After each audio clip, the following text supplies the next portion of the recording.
Thank you, Dr. Prasad, for that elaborate introduction. It was not necessary. I'm sure some of you are familiar with me. I always look forward to coming to the English and Comparative Literature department of this university. I've been out of Kerala for the last 43, 44 years. But somehow Kerala has not been out of me. I never actually, and last few years Kerala has drawn me very often, and it's Malayalam departments which call me more than the English departments. But this is one of the few English departments which is great because you have a component of comparative literature as well. And that also is a sign of how the discipline has evolved in the last half century, from the 70s to the 1970s to 2010, 2018. There has been a radical reorientation of the content of what's literature, the idea of literature, what is literary, what exactly constitutes the idea of the literary, that itself has changed. And the idea of English, perhaps it all began in the 60s in Europe, but by 80s, I remember we have been discussing issues regarding theory and lots of the authors. Today I may be spending a little time on Bakhtin. But why this reorientation? I would actually like to mention this turn, this cultural turn. Sometimes we used to call it the linguistic turn, the cultural turn. All that interrogated the very parameters which constituted the idea of literary historiography, the idea of the literary, the idea of forms like the novel. So I remember when I began teaching, we used to have a full paper on Shakespeare. And I was one of the few who questioned, do we need a full paper on Shakespeare? And we had lots of discussion. And then they asked me, how will you actually schedule the text? How will you replace Shakespeare? Then I actually came up with a full paper on autobiography. And autobiography, including that of Malcolm X, black autobiography. And that was received by students with great enthusiasm. And I had argued that Shakespeare is in every paper, in some form or the other. You cannot actually get away from the canon. Canon will always control you, the idea of the literary. And hence, later on we introduced Karaku by Bama, we introduced several texts from Indian literature.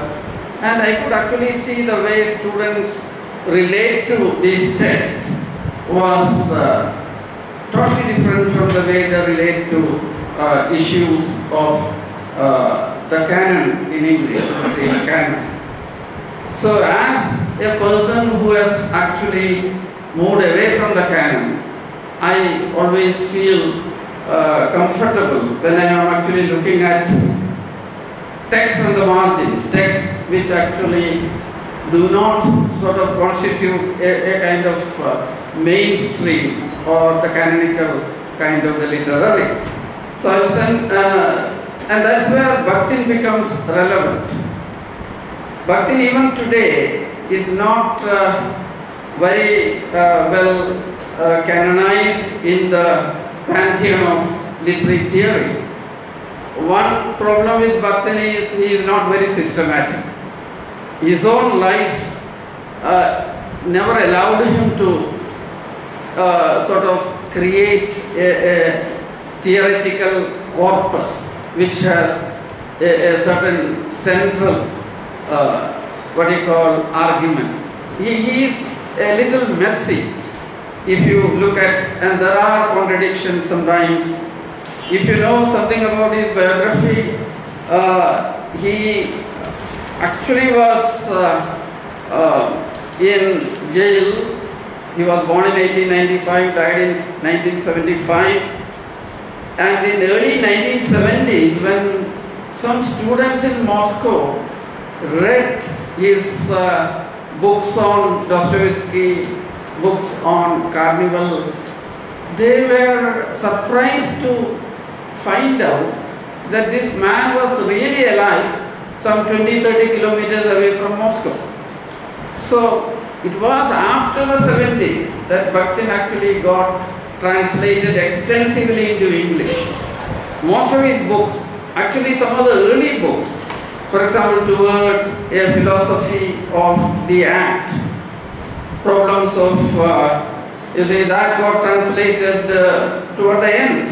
And even his book on answerability, all these come toward the end of 20th century. So we have a Bakhtinian corpus where some of his later books came in 70s, earlier books came later. So, and some of the books were also disputed, whether it belonged to Bakhtin's, because the Marxist theory of language, Medvedev, and so we really do not know. There was a Bakhtin circle. So Bakhtin circle used to meet, discuss lots of issues, and it was not clear whether it was a book which was written by one individual. It was published under Medvedev, but we are told it's a book authored by Bakhtin. Definitely there were issues with the Stalinist political climate of Russia. He was exiled to Siberia. What saved him was his ill health. It may look ironical. He actually suffered from very serious muscular neurological kind of disease, and his right leg had to be amputated. And that was why he was shifted out of Siberia from jail. Then a lifelong invalid who actually could not be very mobile, but extremely active in his very subversive way, challenging the hegemonic doctrines of what he called Stalinist communism. In fact, the PhD thesis he submitted, that is what we actually have today, the book on Carnival, Rabelais and his world, was originally his PhD thesis. It was submitted to the Goethe Institute, I think in 1940. And as you usually have a defense of PhD thesis, it went on, and they did not grant him the degree. The degree was granted after 20 years. Maybe, I think, by that time he did not need the degree. By that time, Bakhtin actually did not need the degree. They could see the subversive element in the whole theory of Carnival he was proposing. One of the members of the panel was a very reputed Marxian theorist of Russia, and he singularly actually opposed. And all this makes very interesting kind of, I always argue, theory should be placed in the context of biography. Whether it's Derrida or even Foucault, you should actually approach theory from a context of biography. There are lots of elements. Recently I was talking in FLU. I used a concept from a sociologist called Simmel, George Simmel. He has a concept called the stranger. It's not exactly the concept of the outsider. And only when I went into his biography I could understand why this very dense concept of the stranger is proposed by a sociologist who himself came from a Jewish background and always remained on the margins of German academic world. One of the most brilliant minds of early 20th century in Germany, who produced scholars like, you see, the Lukács. Lukács was his student. The idea of reification. Partly it comes from Simmel. But then Simmel himself actually had to wait for 25 years to get a professorship. That too in a very remote, what he called provincial university. And that too, he died within 3 or 4 years. Biographies tell you a whole lot about the kind of context out of which certain ideas took shape. When we look at Bakhtin's early quarrel with the prevailing ideological climate of literary criticism or literary studies, we actually find he is challenging the orthodoxies of stylistics. You see, one of the early questions he is actually raising. I will just read out maybe one sentence. This is from the Dialogic, where he says, my attempt in this book, Dialogism, in the novel Dialogic Imagination, is to overcome the divorce between an abstract formal approach and an equally abstract ideological approach. He says when we approach a text like the novel, we assume, very often you are asked to write an essay on the style of Dickens, the style of Thomas Hardy. And what do we actually mean by the style of a novelist? The relation between the genre and the language is mediated by several factors.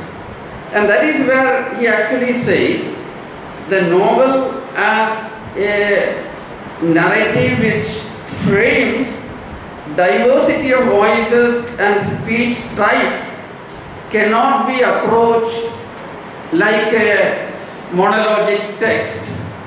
There are inherent, and that is where some of the distinctions he actually makes become very, very relevant. I will actually, it's easier to enter Bakhtin through this binaries. I am sure you are aware of this lang and parole.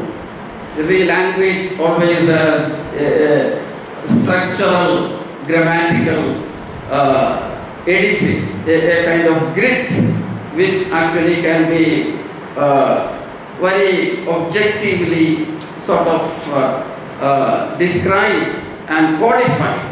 So lang is a kind of code which will predict how a sentence will behave. But there is parole. Parole is language in use. Parole is language as it exists in the diverse world of everyday life, where no rules apply, where you cannot predict how language actually is used. Language always has surprises for you. Once I was boarding a bus from Pilatra to Paino. It was a two seats. So one man actually tried to squeeze himself in, and the man next to me told him, "Ningala kollula." You see, the space was not there for him. Of course, that actually meant "Ningala kollula," it means. Actually, we all know "Ningala kollula" pala arthangalundu. It's an everyday conversation. See how there is a sudden explosion of creativity in the everyday language. Don't underrate the language of the market. Don't underrate the language of every day. Somebody went to VKM. This story was I heard 2 days back. So in countryside you know what is this chitti, puri. They wanted VKM to enroll in a puri. So he replied, Ikkuri. His reply was Ikkuri. So it also can actually have several. See, look at how language suddenly, and that's why Bhaktin says, no sentence can ever be repeated. Every utterance is unique. He makes a distinction between sentence and utterance. Grammatical sentences do not constitute a meaningful kind of linguistic usage. You see, we hardly ever say John is a boy, Mary is a girl. This is always part of a textbook. I don't think we ever use the word John is a boy. We will have, so one of the primary insights he gives is language exists as discourse. The idea of discourse is central to Bhaktinian world of reading any text. And he says no language is language alone. Language is languages. Language is ever expanding into new zones of what you call experience. Malayalam, when it reaches Gulf, I am sure Gulf Malayalis have lots of words which we may not actually need. So there is a kind of Malayalam which operates there, which is an expanding horizon. The linguistic horizon is ever receding into new and new kind of zones, domains. And that's why he says, if we look at the behavior of utterance, utterance is always caught between a centralized grammatical code, but it is also constantly under the control of the indisciplined or anarchic, the creative everyday usage of language. So that's where utterance cannot be fully understood with reference to a linguistic codified system alone. And this insight is very central, those of you who are researching in many areas. What Bhaktin is actually indicating is there is a centripetal force acting on everyday language, which is toward the center. You see, in a way, when you create a dictionary, when you create an encyclopedia, when you say grammatical usage, in Malayalam you have Pannian, Ramachandran Nair, you see, Nalla Malayalam. You see, Kamaladas was a great, critic of the very idea of Nalla Malayalam. You see, Nalla Malayalam is not, it's a non-existent, it's a construct. You construct through the intervention of a certain authority, grammatical, institutional, sometimes it may even involve the authority of caste, authority of certain, prestige, many things. But there are also centrifugal forces. Language ever moving away from the center, where meanings cannot be regulated. As I showed the examples, where meanings cannot be regulated by grammar, where that's where lots of literary creation, where a lot of discourses circulate. So what Bhaktin alerts the reader is about this creative circulation of the language into new areas of experience, where language in a way exceeds, transcends its given boundaries. And that's where Dr. Prasad mentioned the word heteroglossia. You see, language exists as languages, any language. It has multiple levels at which, you see, look at if you have small children in the house, You see, there is something called a children's language, even in Malayalam. You see, there is something called a language of love. You see, it may change. I don't know about when you see, I was young, though you cannot believe it, I was young. So we had a language of love.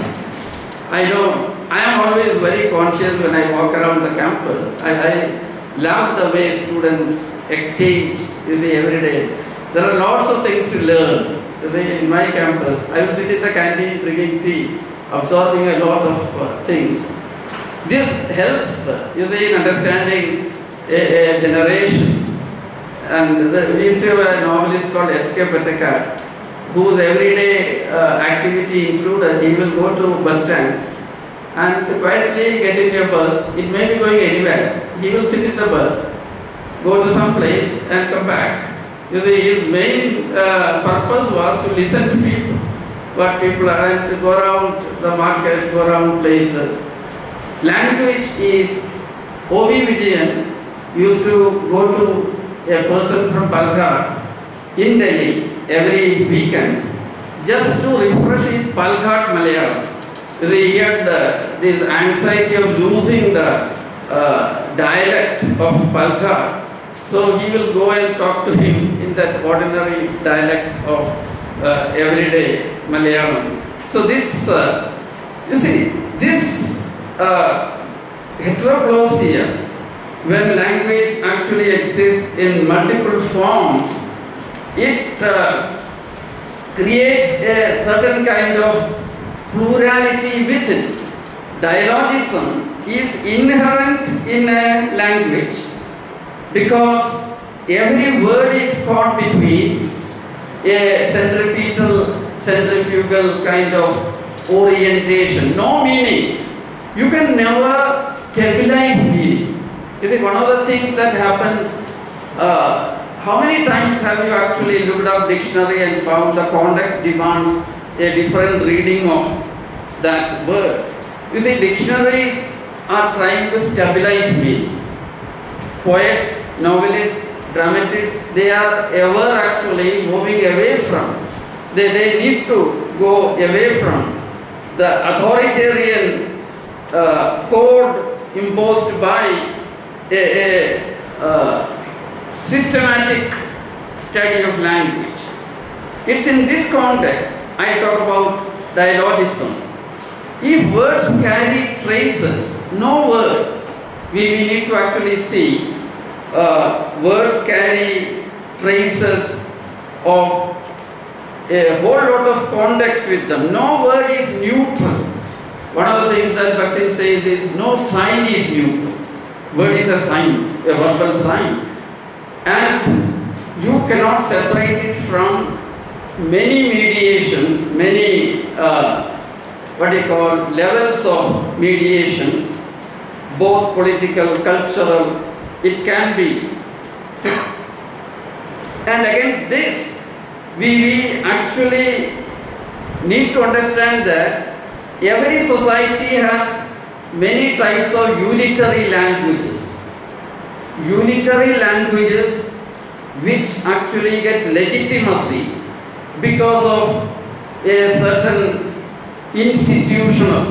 that institutional regime can come from a party, it can come from a religion, it can come from a government, it can come from an ideology. So this unitary orientation of language is ever trying to limit the communicative reach of language itself. The idea of counter discourse, which I actually propose as one of the terms in my title, has to be understood in this context.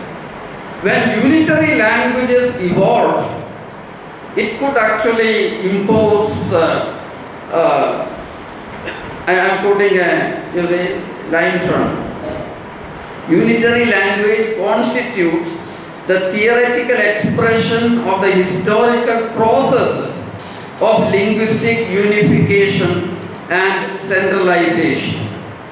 This is a process where a certain ideology, it could be Brahminic ideology, it could be Stalinist ideology, it could be even one majoritarian ideology in a context. It tries to actually create a narrative. It creates a discourse. And this discourse, in a way, becomes a domain of meanings. So, a whole lot of words for a poet or a novelist, particularly for a novelist, he has to actually resist this discourse which is in a way stabilizing a society. You stabilize a society by stabilizing meanings. You stabilize a society by stabilizing the discourses in that social structure.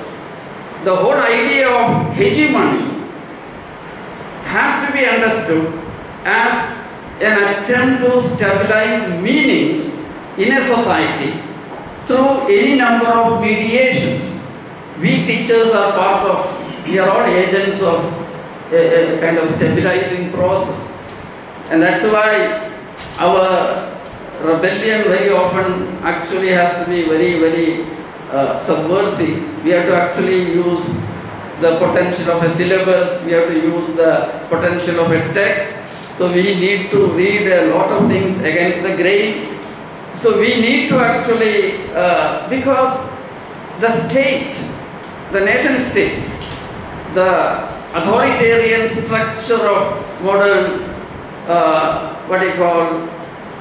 societies, they demand a certain kind of ideological state apparatus. You see, under that ideological state apparatus, education institution, even writers, any number of such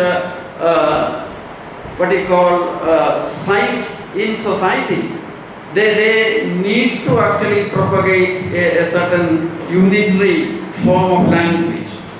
And that's where novel has always resisted the regime of unitary languages. And that is where he actually talks about the origin of novel itself. Perhaps you are aware of Benedict Anderson's idea of imagined nation. You see, the very idea of, that's one phrase which has been in circulation, where he definitely mentions newspaper and the novel. The print capitalism contributed towards a certain kind of counter discourse, generation of counter discourse. And Bakhtin has elaborated another theory of origin of the novel in his book on the carnival. So we have actually two contexts in which Bakhtin tackles or Bakhtin negotiates this whole origin of the novel and its investment in the idea of counter discourse. Perhaps I would like to actually look at it with reference to the Indian context. See, if you look at the 19th century, one of the remarkable things that happened, I am talking with reference to Malayalam, look at the transformation of literary genres. You see, there was a time when we had Prabandham, Atakatha, Chambu, Sandeshagavyam, Kathakali, you see, any number of 18th century. Vartamana Pustakam is the first, travelogue. It got published only much later. It got written around 1780. But look at the first half of 19th century. The printing press arrives in Kerala.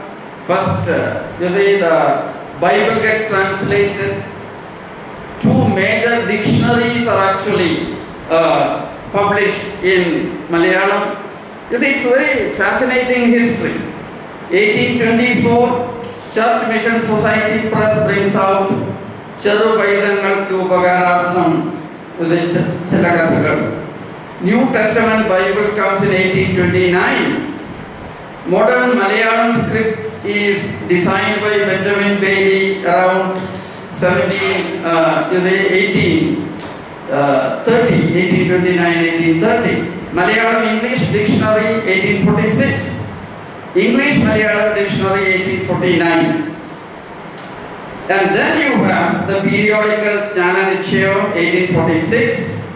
Two journals from territory, not very far away from here. Rajya Samacharam, Paschimodayam 1847.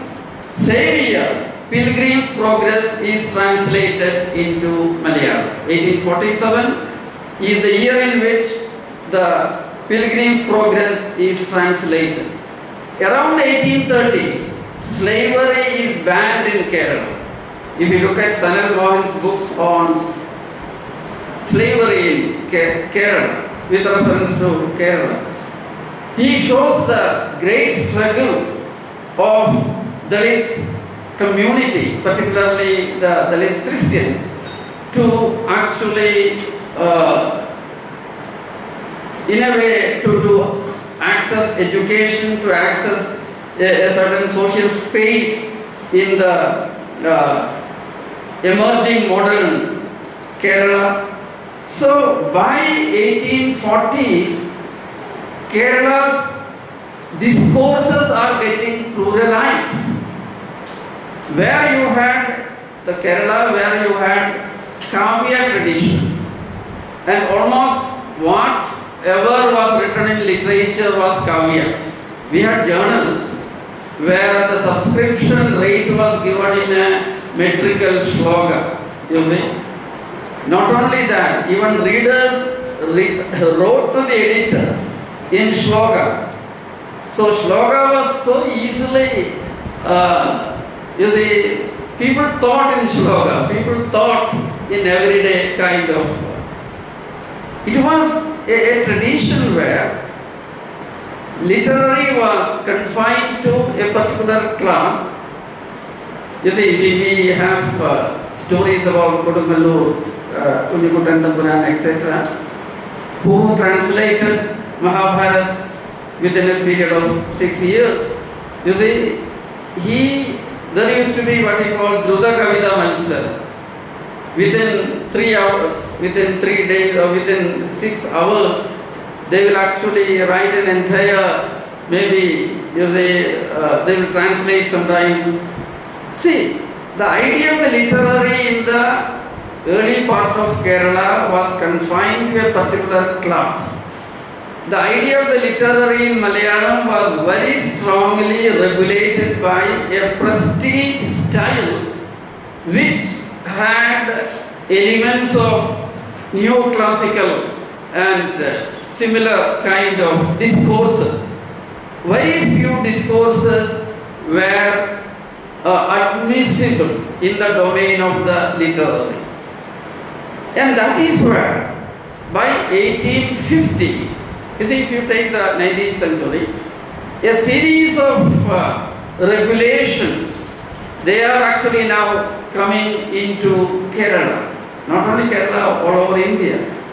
They constitute a new ideology called colonial modernity. Colonial modernity is something which actually is an intangible kind of phenomenon, and it's very difficult to pinpoint it. But we could gather enough for our argument from that phrase if we look at 3 dimensions of colonial modernity. Number 1, it pluralized the existing what we call literary discourse. Even in textbook, you see, the Raja Ravi Verma, when he introduced new textbook, Addison, Swift, some of the British prose writers, they were included. Already English medium schools came in Travancore and Malabar. You should remember, it was from Malabar the social novels originated first. Historical novels came with Martandavarma, etc. in southern Kerala, Travancore. Whereas a series of novels particularly Indulekha 1889. But we need to remember, Indulekha 1889, it was around the same time. Khadakavatham 1877, Pulleli Kunju 1882, Saraswati Vijayam 1893, Sukumari 1897. At least 4 or 5 novels come where issue of conversion becomes a central theme. Saraswati Vijayam is talking about, it's a novel written by Poteri Kunyambu, who belonged to Talasheri, who was a social reformer. And look at how I don't know whether you are aware of the novel called Sukumari by Joseph Modial. Joseph Modial's Sukumari begins with a description of Trichambaram, which is near Tadiparamba. Then it moves to Chirakkal. Chirakkal was a major missionary center in North Kerala. And you have an entire chapter where Joseph Modial describes what is the syllabus, which actually there is a particular character who gets converted, and she is part of the missionary, you see, set up now. Entire syllabus, you see, including how to keep the house, you see, how science becomes part of the syllabus. Colonial modernity comes into the everyday life of the marginalized as well as the elite. The elite uses English as a means of asserting the what you call elitist entitlement. So you can actually see the novel emerges in Malayalam in a place called Kerala, where the discourses are now plural. There are multiple levels of negotiation taking place between classes, between authorities and the people, and no clear winner or loser emerges either in the 20th century or in the early, late 19th century. One of the things I would like to underline is culture as a terrain is always a contested space. It is always full of multiple competing forces. People sometimes think, you see, look at Kerala now, we are all now arguing on. This has always been there. There are always multiple discourses, and the discourses never actually mistake that a discourse about Shabarimala is not about temple entry alone. It's about something else. This temple entry is something which goes back to early 20th century, 1920s. And that was a moment which transformed Gandhi. Gandhi was modified, completely transformed by 1920s, his visit to Vaikam. See, so we should not actually be under the delusion that this is happening for the first time. A whole lot of discourses which originated in the 19th century are still very much with us in our context. In a way, Bhaktin is right when he says, words, look at the word Navothana, which comes into everyday use in newspaper these days. You see, some of these words acquire political, cultural, social meanings, and we need to debate, we need to open up. But my main argument is, the novel as a counter discourse emerges where multiple unitary languages exist, and a certain kind of dialogism. You see, colonial modernity definitely is a byproduct of large-scale imperial and colonial intervention. I don't know whether some of you have read a recent book by C.S. Meenakshi in Malayalam called Bhauma Chapam. It's about map making. A small thing. How did Indian map get defined? There's a long story of how survey happened in India, land survey happened. See, if you read Tagadi's Kaya, the very first chapter has a character called Classifier. He is actually classifier. And look at the way in which people treat him. He is like a Maharaja. He is an employee who is going to measure and assign number to every inch of Kerala. Kerala, the entire India, is in a period when there were no transports or no modern means of communication. Britishers surveyed India. Even now when you go to village office, you actually see a map, you see your house number. All these were stabilized by an authority, a central authority in the 19th century. So colonial modernity was not merely an intangible, invisible kind of force situated somewhere in Delhi. It was changing the everyday life of people. Trains were running, banks had come, postal service was there. Madhavan goes to Bombay, then from Bombay he goes to Calcutta, and while moving towards Calcutta he looks at Calicut from the Arabian Sea. In my essay on Indulaga I argue this gaze from an external location makes Indulekha possible. This location was provided by colonial modernity. You could be in Kerala, but now there is a space which actually is outside Kerala. So in this Khalagavatham, one character says, there is this criminal procedure code. Same you find in Saraswati Vijayam. I once examined a thesis about the court in Malayalam novel in the 19th century. Why does the court become a very central presence in not one or two novels? Court means several multiple languages. Have you ever gone to a courtroom? God forbid. But as an excursion, it would be an interesting experience just to go and stand. You see, levels at which language operates, at the level of woman, at the level of even animals, birds, flowers, they all become characters. So we need to actually move towards such narratives which may not be social realist in that sense, but which actually have the power to in a way breach certain kind of our idea of the normality, the idea. Bashir never answered questions on, but he always was tormented by the larger question of language.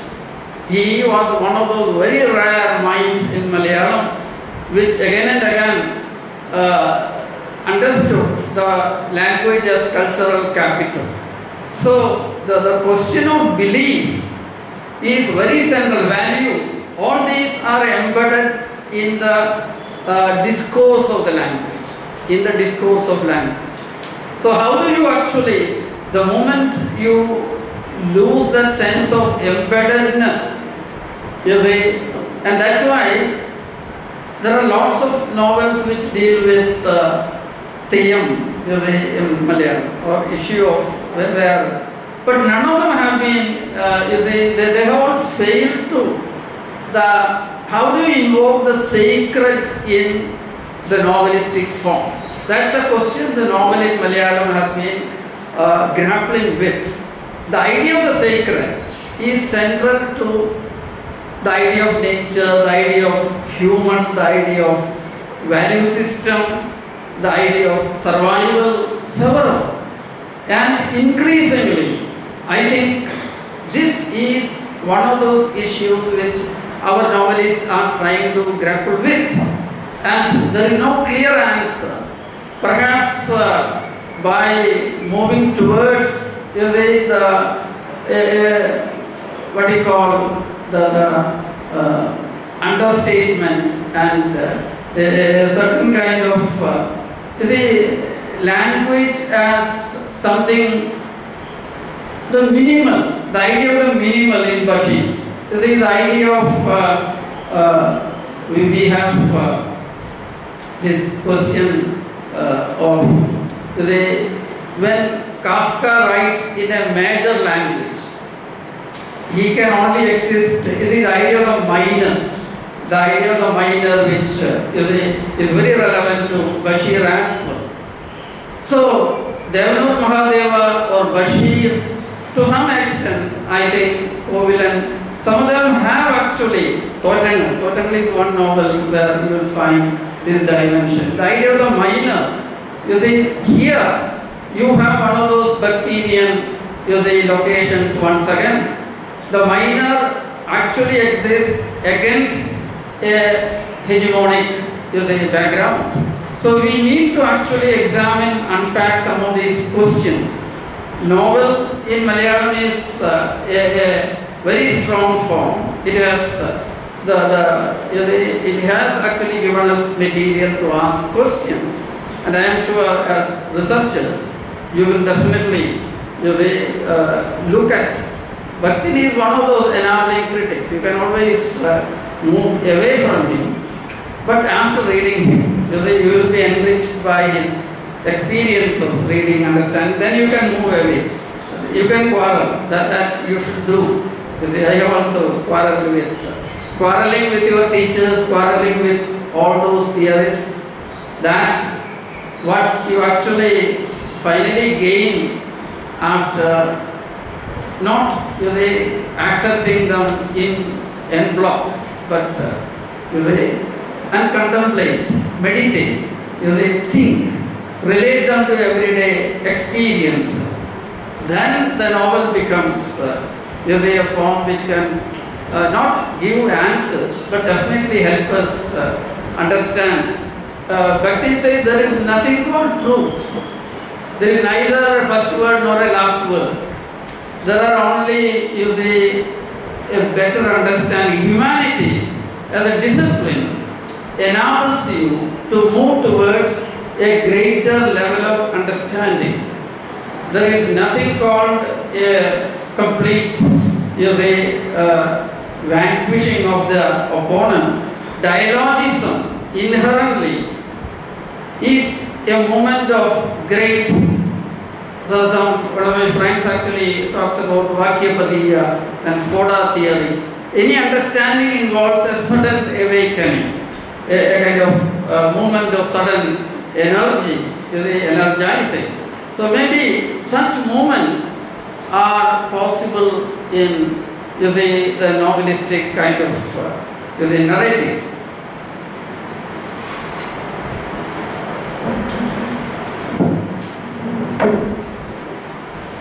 Any more to say? I'm still waiting for some comments, questions, anything from. Feel free. You can attack me. So you said about language, modernity killing language. Modernity? Killing? Yeah. Now, modernity begins with English. Yeah. Which also pointed out. Even though we mark the absence of English when it will be later, we will find English dominant over English. Now, what do we actually do? Would you like to speak here? Because maybe I don't know.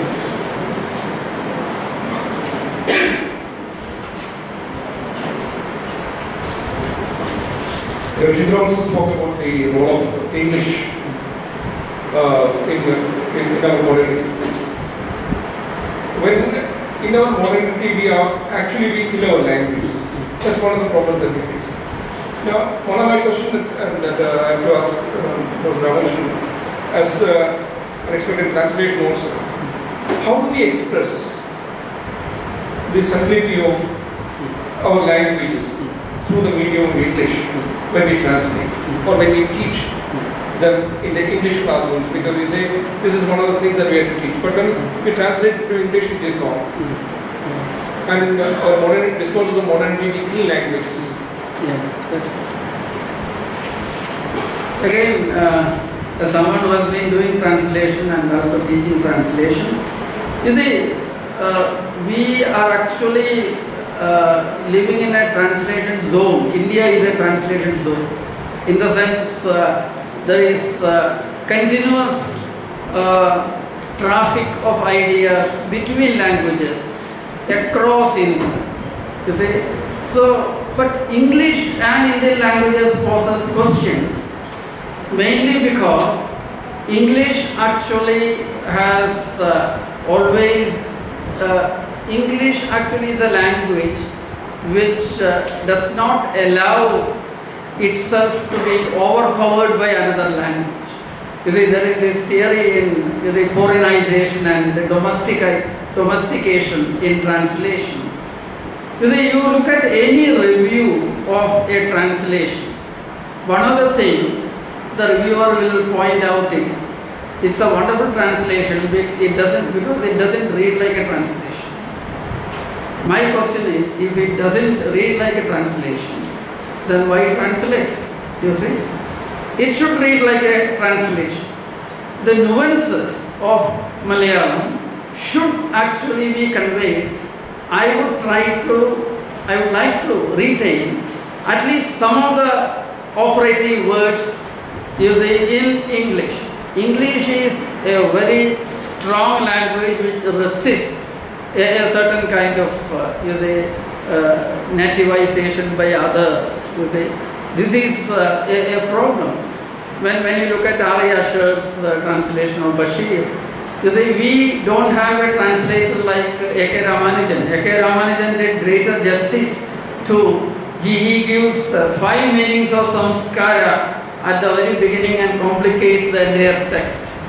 You see, samskara is a word which can actually bring in a multiple. So the reading can be very subtly modified. I give this example in many places. Anandamat by Bankim Chandra has been recently translated by a very eminent, I forget his name, they have his name somewhere. 120-page introduction to I think the novel is less than 150 pages. This is the kind of scholarship we need if we want to teach translation. We need a large apparatus of translation scholarship in this country. We need to actually build that. No translation can easily cross the boundary of language without a certain investment in the historical, sociological, political and other narratives. Because how do you, I have edited a book of stories, one novel, Syndicate, by V.K.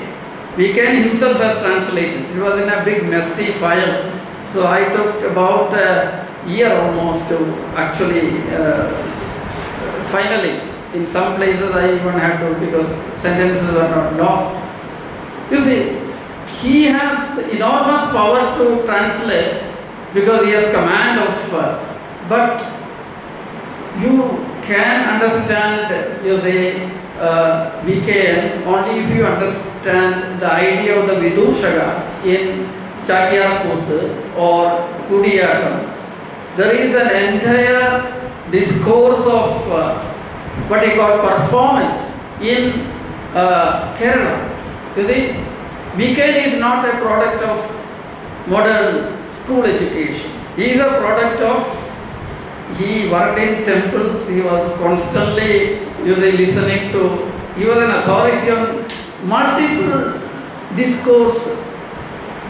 When he was in Kerala Sahitya Academy, he said one Ayurveda text, I think, what is that, Ayurveda,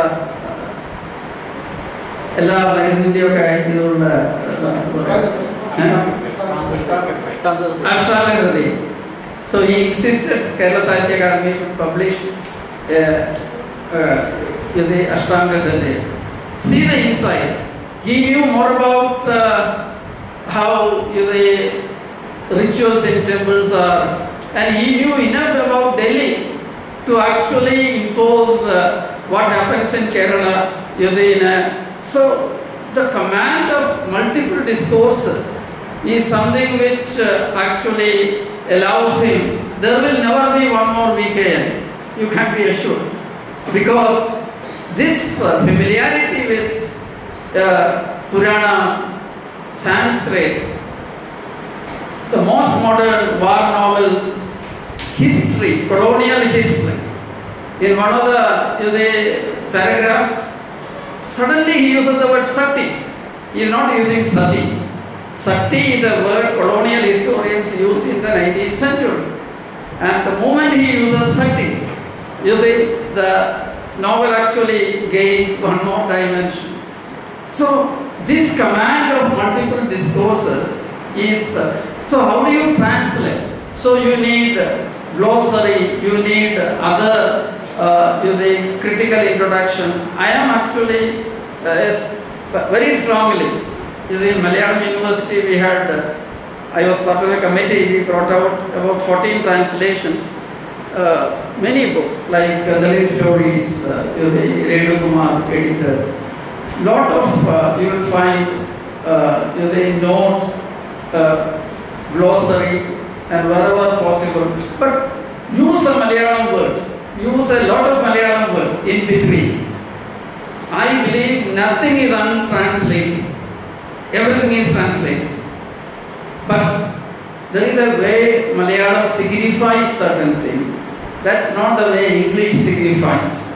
You see, definitely the relationship between form and content in a Malayalam novel cannot be reproduced in English in the same proportion, same relation. And that's why Walter Benjamin says, in an original, what is organically related, like the fruit and its outer cover, rind, becomes in translation the body of a person and the gown he is wearing. So the relationship in translation is not organically related to the content. The form actually is not that organic. So there are possibilities when Beckett translated his own Waiting for Godot from French into English. You all study a translation when you study Beckett's Waiting for Godot. He says, when I write in French, a particular word has a pun, so I know it has what you call doyartham. But English word has no pun, so I leave it at that. But after 3 dialogues, I get an English word where punning is possible. So I bring it that. Translation is not something which should unnecessarily worry about authenticity. Translation definitely is an attempt to create another text. Anuvad. Anu means it comes after. Many other, the word in Indian languages, paribhasha, anuvad, tarjuma is an Arabic word. None of them actually say the original text is what you are holding in your hand. I have translated. Definitely the what Shakespeare translation in the 19th century did in Kerala. That was Taming of the Shrew, Armaratam, the Comedy of Errors. A whole lot of such, and they took enormous freedom, liberty, and that's the way it should be. You see, Ramayana, Edutachan was speaking to a community which was caught between Tamil. You see, the creation of Manipravala. So, what Edutachan actually translated was a relationship between 2 power centers. So, Ramayana becomes a nimittam, it becomes a pretext. So Ramayana is a pretext or a context, not a text. All of them had several texts. So we need to actually study. Again, next time when I come, I will talk on translation. Yesterday I talked and I was telling students in Pannian college, look at 16th to 18th century, the way Persian, Arabic, our Hindustani music is translation. Mughal architecture is translation. Look at the way gardens came into India. The idea of the garden itself is an idea which came from a particular culture. Taj Mahal is a translation. You see, if you look at the architecture, the materials used and the dome, and you see, look at. So don't think, you see, Sufi Bhakti kind of, you see, dialogic. So translation could be a very, you see, enormously enabling space to look at culture, how cultures move. Yesterday somebody told me the word tamarind for puli. It's an Arabic, it comes from an Arabic word. Ind means India, tamar, India. So it went into, you see, words travel. A whole lot of, you see, items travel all the time. Most of you are wearing quote-unquote Punjabi dress, which has traveled from somewhere. This was not a classroom we had maybe, you see, 50 years back. So look at the enormous cultural, you see, mobility, travel, you see. I say all translations are, travelogues are translation. You see, look at S.K. Patek's travelogues. Look at the problems of a title like Kapirigalda, and you will find the problem. The entire history of Orientalism is there in one title.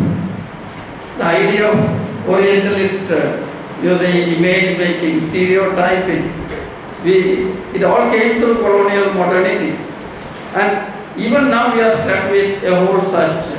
So we need to look at translation as a very complex phenomenon which all the while negotiates. You see, translation is the only way to negotiate the other. The other is always there in many ways. The other is continuously being negotiated. Maybe one way of looking at is, you see, even language is all the while negotiating the other. The novelistic form itself is negotiating the other. So when I cannot, actually when I read Marquis and find there is something in Malayalam, there is a space which is vacant in Malayalam where something is lacking. There is a lack, and that's why I translate, you see. So many translations which came into Malayalam were attempts to, in a way, confront a latent lack in our cultural kind of space. They were not dictated by authority. It came, Pavangal for example, a whole lot of translation. Look at the way Kesari asked people to translate, you see. Otherwise those translations would not have survived. Why did, Tagore's translation? It captured the imagination of an entire generation. There is a space within Malayalam which actually perhaps lacks articulation.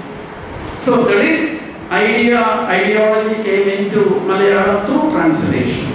So definitely we need to, I am very fond of talking on translation, so maybe more next time. I have answered only teachers, so maybe my email is with Prasad. Feel free to send me questions.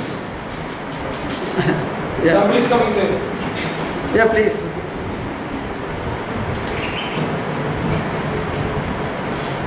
So, the novel is a cultural artifact.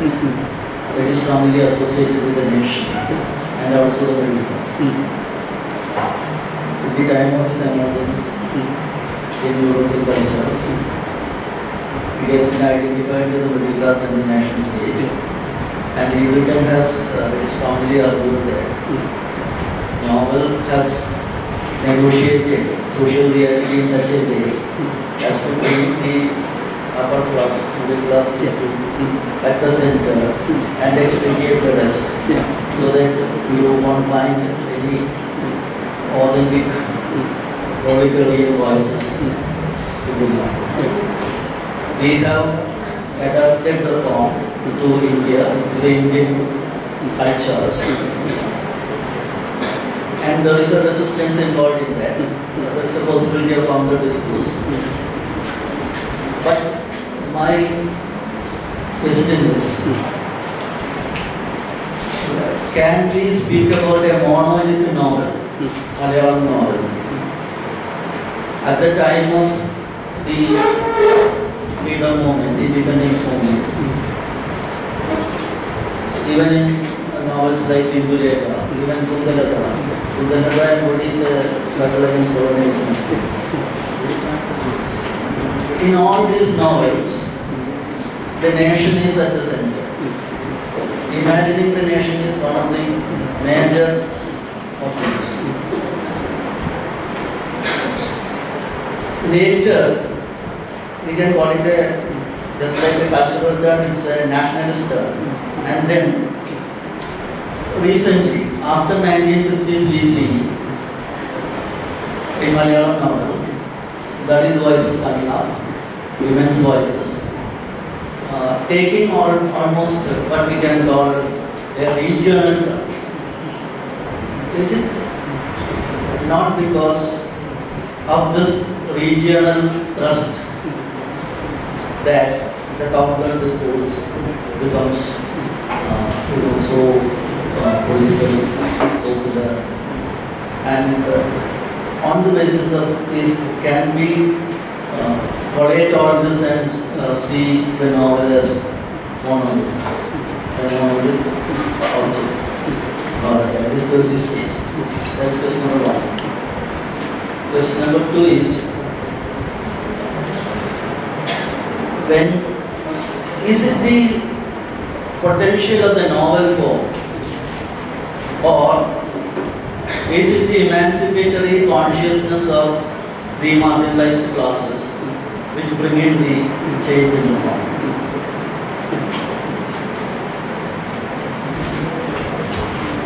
In fact, this generalization the novel was a form which Ian Watt and many others have argued. It's middle class. The emergence of the middle class and the novel as a literary form have a kind of common link. There is a bonding between the middle class and the novel.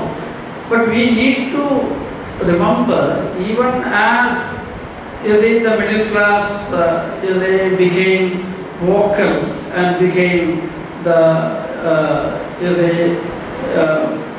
in a way the most important segment of the articulate democratic structure. There was a kind of narrative. Look at the Picaro, Picaresque figure, which is moving across Joseph Andrews, and even many such novels you find even in English. Dickensian novel. Dickens was a novelist of the underworld of London. Dickens never celebrated the middle class, and Dostoevsky has understood a lot of things from Dickens, and in a way Dickens actually was extremely critical of the elitist. So novel never was monolithic in the West, but criticism. We had this is what actually we need to see, the unifying role performed by literary criticism, constructing a canon. Great tradition. Look at F.R. Leavy's great tradition. Who is out, who is in? Milton is out, Milton is in. At a certain point, Donne is in, but Milton is out. Literary criticism definitely has the taste or definitely there is also an attempt to negotiate power here. So when we come to Indian novel, definitely you find pluralizing of discourses in the 19th century. One of the arguments I put forward was, it was not the elitist attempt to imagine a nation that alone which actually resulted in the emergence of the novel. In many countries where colonialism, imperialism actually made inroads, the novel as a form did not emerge. Novel did not emerge in Western Africa. Novel did not emerge in some parts of even Indonesia or Malaysia, etc. If at all it emerged, it was much later. But what made novel emerge in India in the 19th century? That is a very complex question, because we had multiple traditions of what we call narration. Some of my friends have argued, Aniket Javade has argued, there are subtle kind of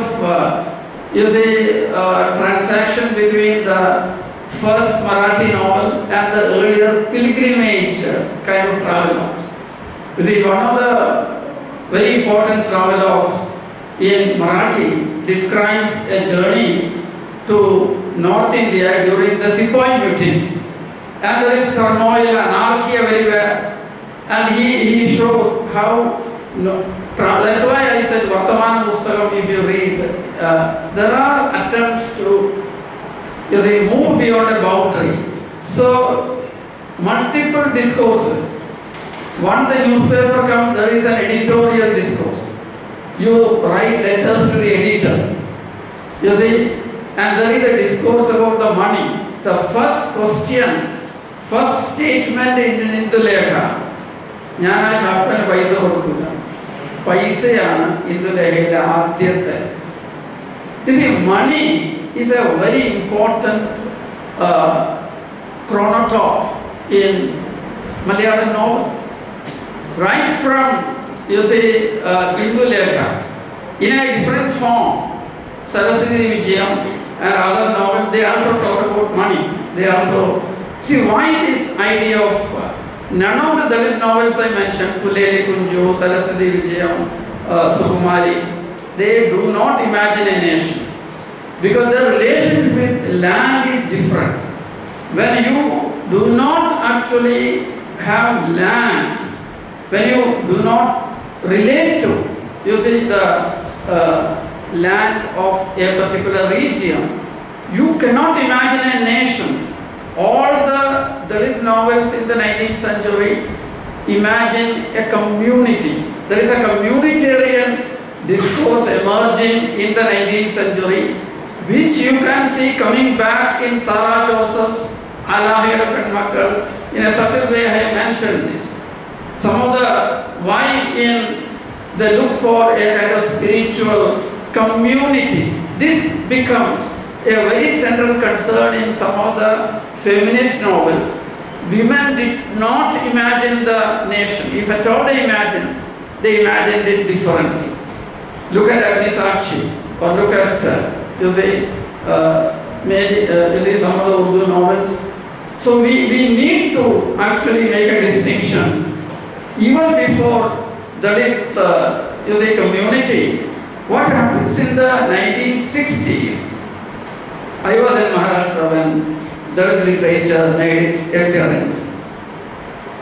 There were three elements which came together. That actually, one is the modernist movement in Marathi.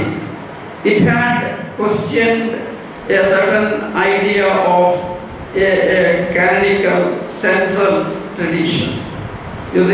For example, the little magazines became very important. The idea of the one canon, that itself was questioned. Another was, there was, very few people will talk about a Marathi Dalit writer called Grace. who actually wrote such complex Kafkan stories. He wrote poetry also. His poetry was Baudelarian, very complex. You see, Marathi poetry had become so complex, anything was possible. You see, there was a certain kind of conscious questioning of prosody was under, you see, attack. Major figures were under attack. Suddenly, Tukaram became more important than what he called the Brahminic tradition in Marathi. So this rediscovery of Tukaram, you find it in Arun Kolatkar, you find it in Dilip Chitre, you find it in Namdev Dasal. Arun Kolatkar's lifelong friend was a bhajan singer who he never had a word of English, but he was his closest friend. And for hours he will sing bhajan, and Kolatkar also will sing. And there is a 1,000 page book he has written on this bhajan singer. It has still not been published.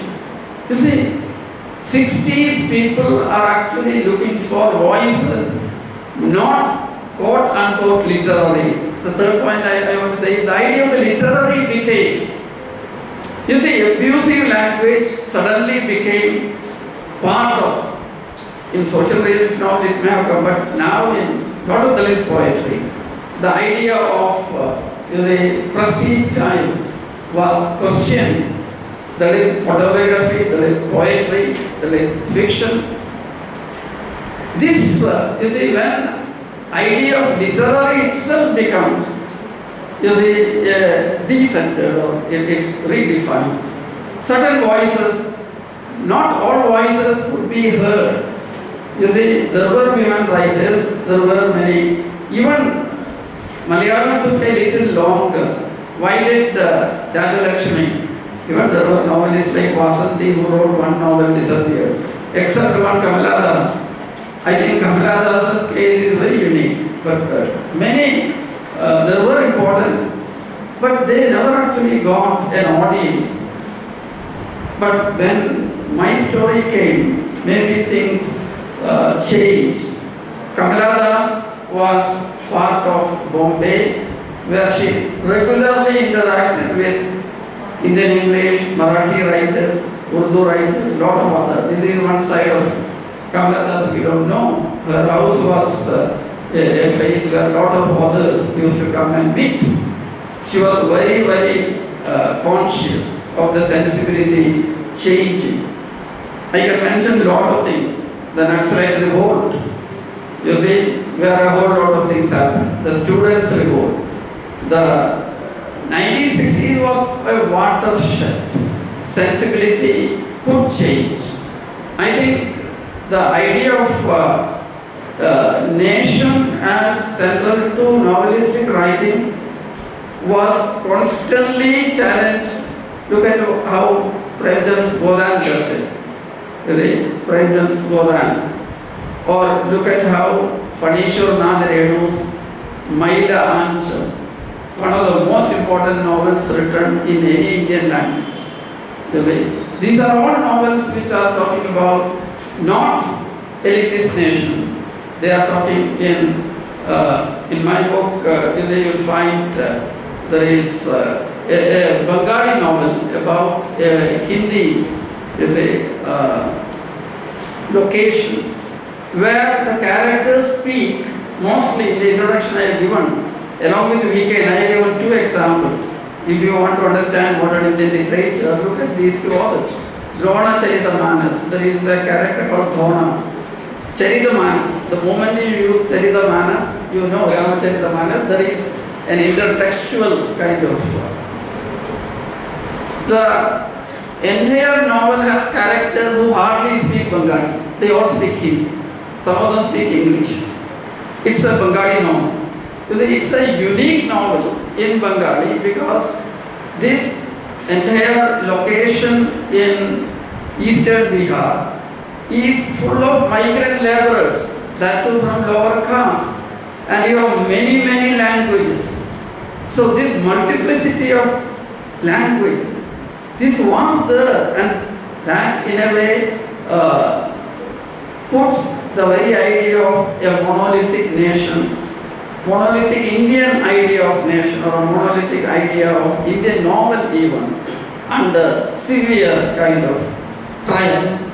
So you have minor, maybe these are quote unquote minor in the sense of, you see, the theorist, you see, they are written against a certain kind of. So you have Athagal where you hear a lot of dialect.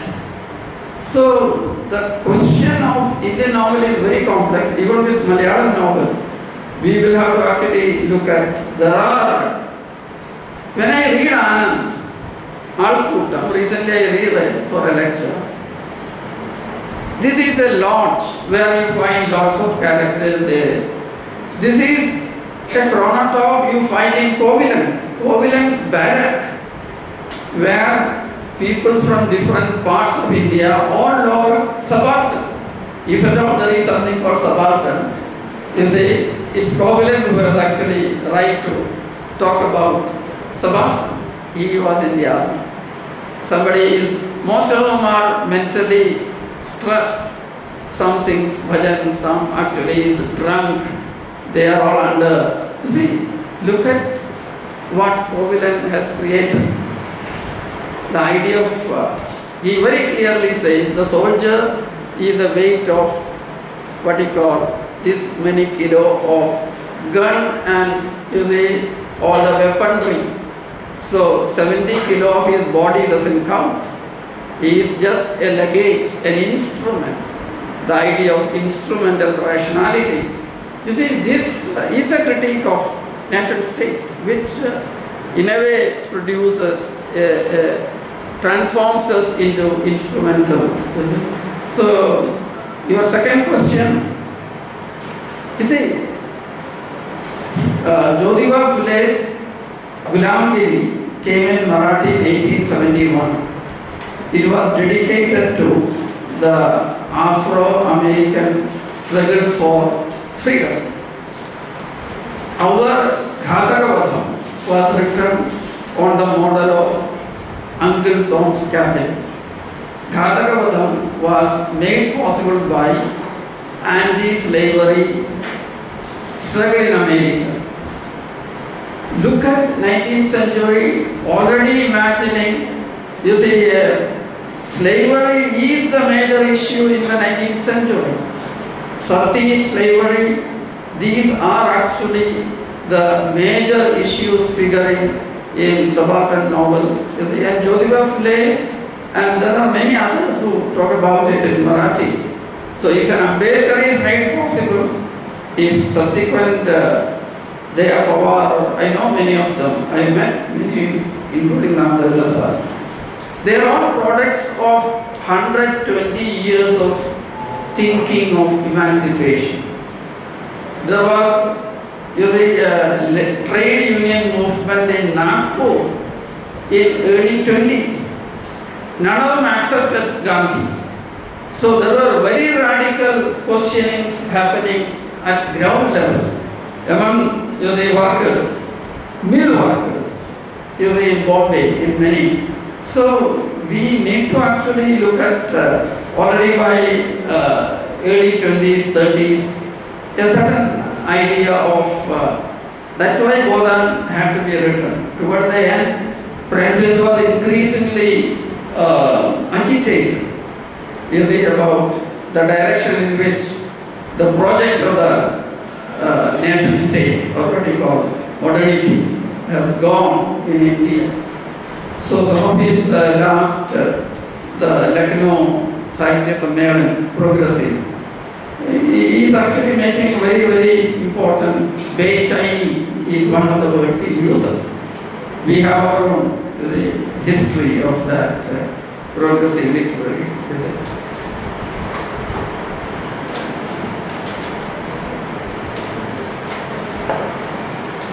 Please, you can.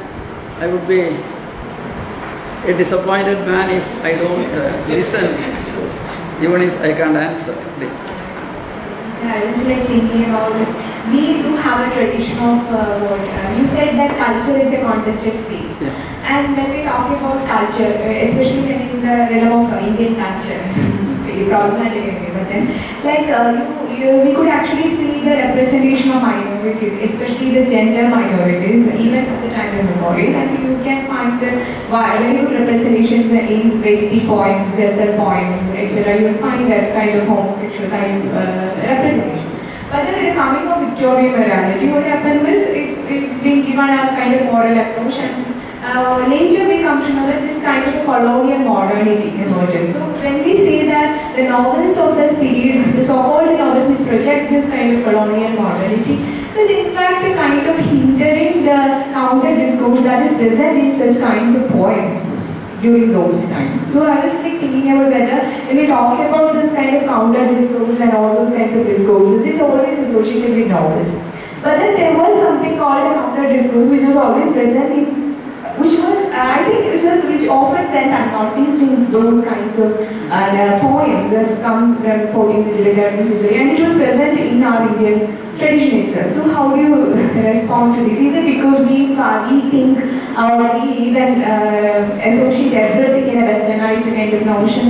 Or is it because of that the term discourse itself become a product of westernized notion that was embedded in this after this whole What kind of do you have songs sung by some of these groups? Yeah, especially in, when you refer to the content of 50 poems and essays of that times, you will find the clear-cut, what you say, kind of counter discourse of the sexual minorities in that particular point. But we won't discuss it in, when it comes to the novels that usually project this colonial modernity. So I'm asking whether we have this kind of a counter notion or counter kind of discourse within our own poems, but we always obsessed with novels. So a novel, such kind of novels in a way hinder, that is what, hinder. Yeah.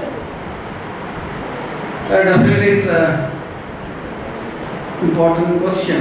You see, one of the things that happens is, I've been using the word prestige style, and in Malayalam, till 18th century, you do have an uninterrupted tradition of oral, songs, and what is acceptable, what is obscene. There was greater, range of acceptance. Modernity definitely made a difference to the idea of ashleelam.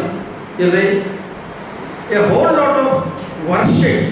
In 1987 or so, Ananda Murthy had to write an article called "What's Wrong in Worshipping in the Nude." There is a temple in Karnataka, North Karnataka, where lots of worshippers, they walk nude. You see, if you are a believer, you are not aware of your nudity. So, lot of people thought this was an antique, obscene kind of question. A custom, we need to stop it. So they used to stage dharna and a lot of, I don't know whether it's still in force. But this raises a very important issue. Where would you actually, somebody says, I believe in this custom and I don't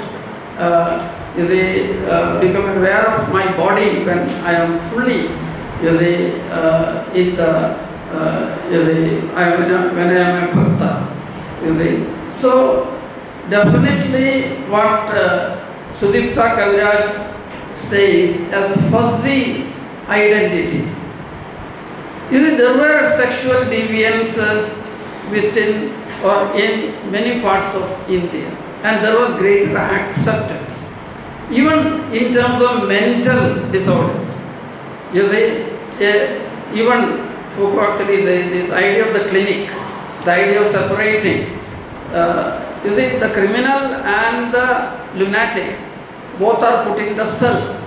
So a kind of enforcing boundary, and the self itself becomes a entity which is policed by the authority of. This perhaps did not exist in a whole lot of literature. Karan Khelo, one early Gujarati novel, it's available now in that raises a lot of this king himself, and he does certain things which a normal king should not do. There are a lot of, but these becomes major issues in the context of British rule. So what the idea of aberration, the idea of deviance, etc., can be worked out only with reference to the normative. And the normative drastically changed. By 1867, you have British government enacted rules of censorship because editors are writing now against the government. You see, so by papers, newspapers hardly started appearing in 1850s, 60s. And 1867 you find British company. So I agree with you. We need to actually go back and visit. But songs, a whole lot of rituals and forms of worship, and even what I call the idea of male, female, these are orientation. There is nothing called a complete male, nothing called a complete female. There could be, you see, and a whole lot of Malayalam literature in the oral tradition, etc., were much more vocal, you see, about some of these. Communities had long songs which are sung on the occasion of marriages. You know that Mariamma who used to sing 500. So many of these did talk of identities not as very rigid, policed entities. So maybe if you research further, I endorse I have no clear answer, but the idea of the fuzzy identity is something which we need to follow greater. Thank you.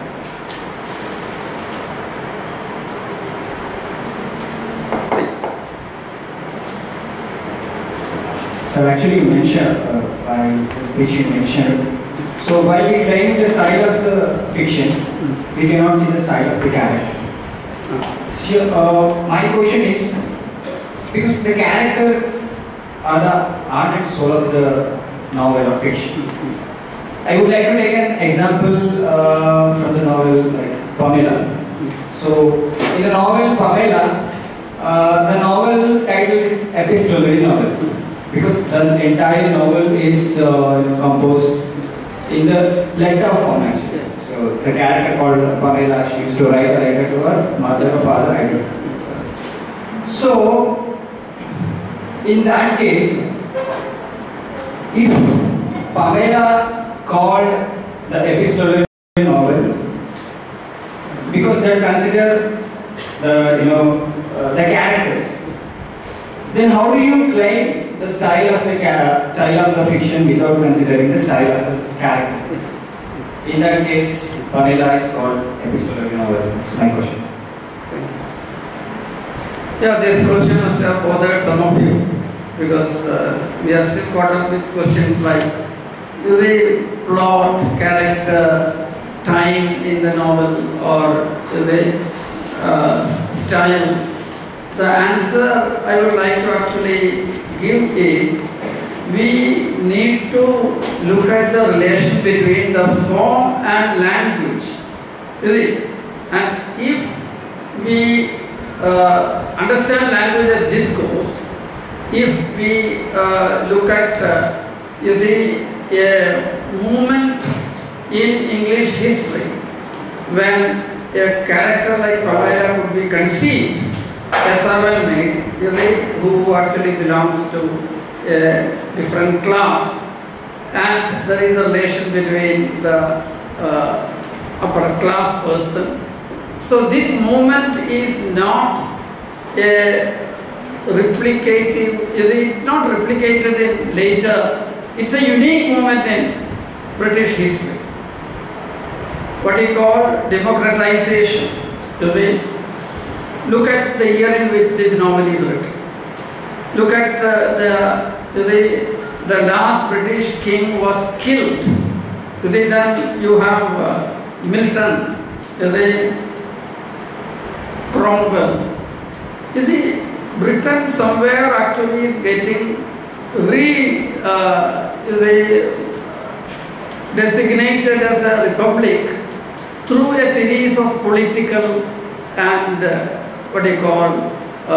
social transformations. So Pamela is made possible by a radical transformation in British history. Now coming to your question, there is a certain name. You see, I have a rough idea. I want to write about this conflict between, you see, maybe a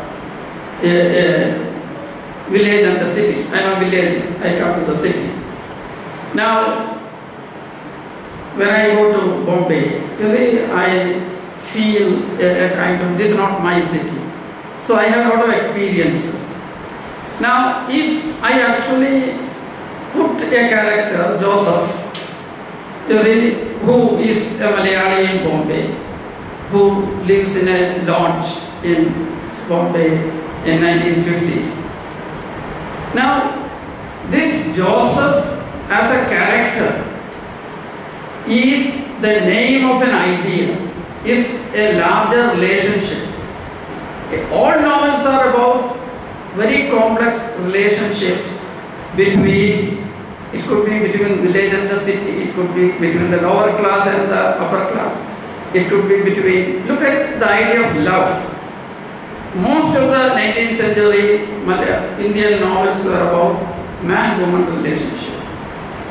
You see, the only way in which you can reimagine society was by using the idea of romantic love.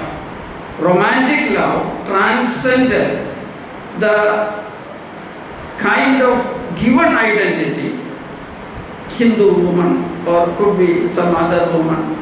You see, this given identity which you actually, you are given a name by your family, you are given a name by your religion, but the self within you, you are not that, you are something else. There is increasingly a rift between the self as you experience it.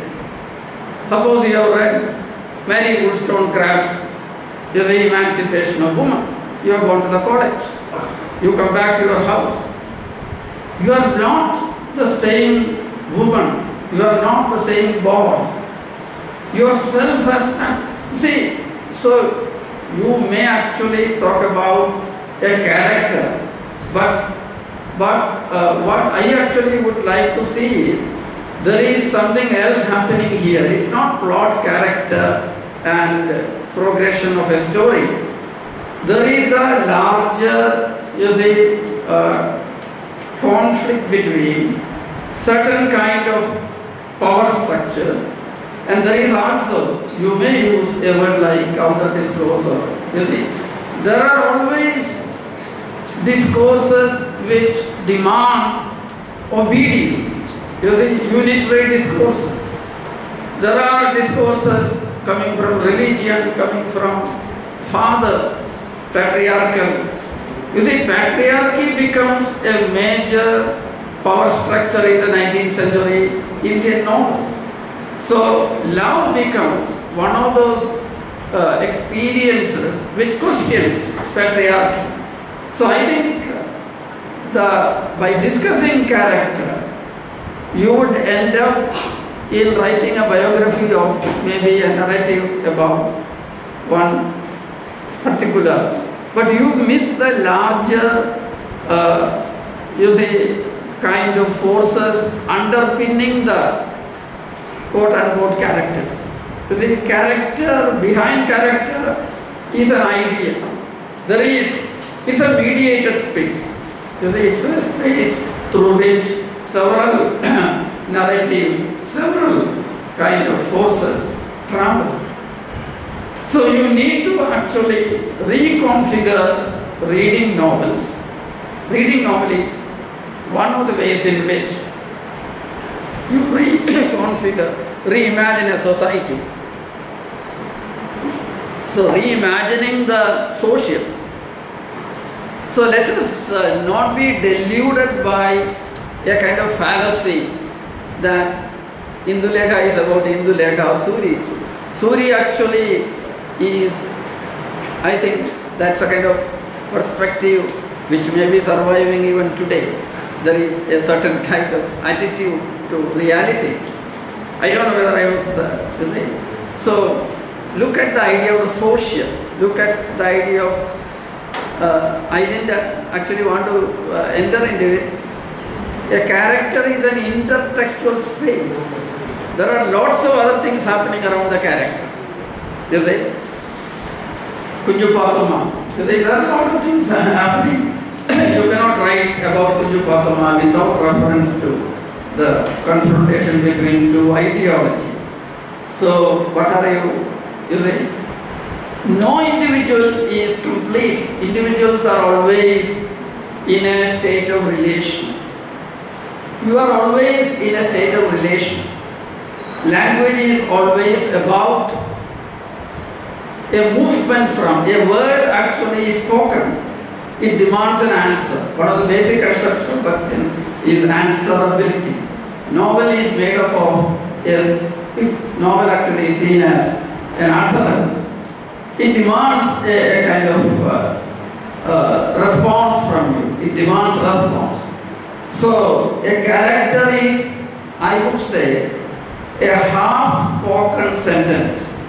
A character is not a complete sentence. A character is a sentence with a gap. So you will need, you cannot understand Suri without Indulekha. You cannot understand Indulekha without Kalyanikuti. You cannot understand, you see, Madhavan without Indulekha. So, what is Indulekha? Indulekha is a set of relationships with many locations of power, authority. So, in writing about a single character, you end up writing about a half sentence, which is neither here nor there. So, I would never frame a question asking somebody to, you say, write a character sketch of Mr. or Mr. I don't know whether I've... The last question, right? Come. Even if I don't answer, you should ask the question.